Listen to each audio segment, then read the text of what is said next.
বৃষ্টি ও রহমত, ঠিক কিনা? বৃষ্টি পাঠায় কে? বৃষ্টির মালিক কে?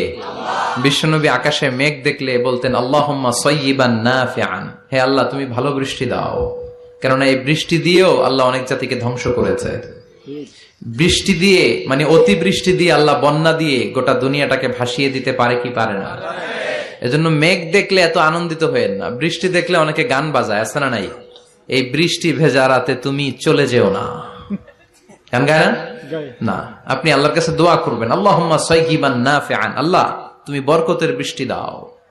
আল্লাহুম্মা গাইসান মুগীসান মারিআন মুরিআন নাফিআন গায়রা দার।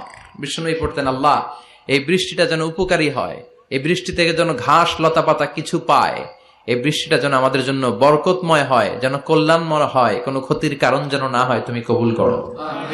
আবার বেশি বৃষ্টি হলে বিষ্ণুনবী দোয়া করতেন আল্লাহুম্মা হাওয়ালাইনা ওয়ালা আলাইনা, আল্লাহ আমাদের এলাকায় আর বৃষ্টি দিও না, আমাদের চারিপাশে দাও। এই দোয়াগুলো পড়ার দরকার আছে না নাই? আল্লাহ যা বৃষ্টি দিবে এটা যেন আমাদের কল্যাণ হয়, আমরা পড়ি আমিন।